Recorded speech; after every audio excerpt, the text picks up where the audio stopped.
السلام علیکم ورحمۃ اللہ وبرکاتہ۔ اسلام کال کے ناظرین، آپ سب کو چینل پر خوش آمدید۔ ناظرین و سامعین، اس ویڈیو کو لائک کیجئے، اگر آپ چینل پر نئے ہیں تو سبسکرائب کرنے کے بعد بیل نوٹیفیکیشن کو ضرور کلک کیجئے۔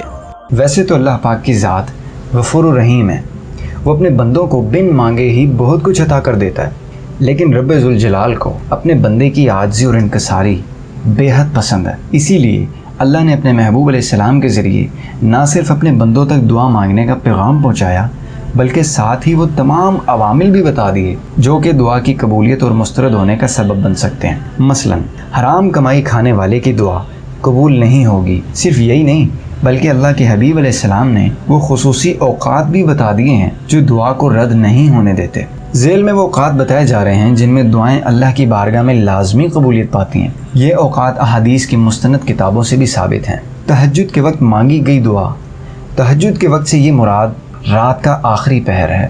اس وقت کی نیند سب سے گہری اور نہ ٹوٹنے والی ہوتی ہے، مگر جب کوئی بندہ اس وقت میں اپنی نیند کی قربانی دے کر اپنے رب کی بارگاہ میں کھڑا ہوتا ہے تو حدیث کے مطابق اس کا رب ضرور سنتا ہے اور بندے کی خواہش کو ضرور پورا کرتا ہے۔ سجدے کی حالت میں مانگی گئی دعا، انسان جس پل سجدے کی حالت میں ہوتا ہے اس پل میں وہ اپنے جسم کے سب سے بلند اور محترم عضو یعنی پیشانی کو اللہ کی بارگاہ میں جھکا کر زمین سے لو لگا رہا ہوتا ہے۔ اللہ کو اپنے بندے کی یہ عاجزی اتنی پسند آتی ہے کہ وہ اپنے بندے کی اس حالت میں مانگی گئی ہر دعا پوری کر دیتا ہے۔ اذان کے دوران مانگی گئی دعا، جب انسان اللہ کے اس بلاوے پر لبیک کہتا ہے اور اس کا جواب دیتا ہے تو اللہ بھی ان اوقات میں انسان کی دعا نہ صرف سنتا ہے بلکہ اس کو پورا بھی کرتا ہے۔ فرض نماز کے بعد مانگی گئی دعا، اللہ نے انسانوں پر دن بھر میں 5 نمازیں فرض قرار دی اور اس کی فرضیت کے متعلق واضح احکامات قرآن و سنت میں موجود ہیں، جس سے یہ ثابت ہوتا ہے کہ ان اوقات میں مانگی گئی دعا بارگاہ خدا بندی میں قبولیت پاتی ہے۔ بارش کے بعد مانگی گئی دعا، بارش اللہ پاک کی وہ رحمت ہے جو کہ اس پیاسی زمین کو سیراب کرتی ہے۔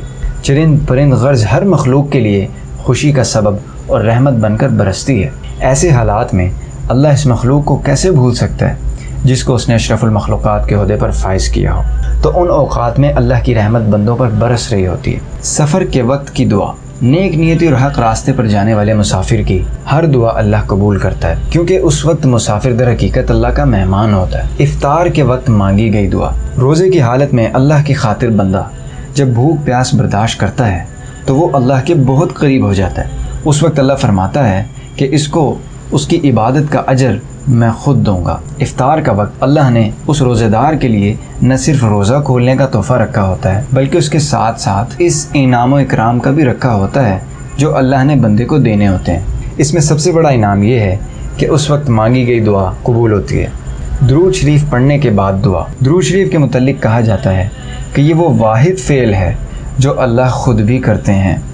درود شریف پڑھ کر مانگی گئی دعا اللہ جل شانہ ضرور سنتے ہیں۔ امید کرتے ہیں آج کی ویڈیو آپ کو پسند آئی ہوگی۔ آپ سے ملاقات ہوگی انشاءاللہ نیکسٹ ویڈیو میں۔ تب تک کے لیے اپنا اور اپنے ارد گرد کا خوب خیال رکھیے۔ السلام علیکم ورحمۃ اللہ۔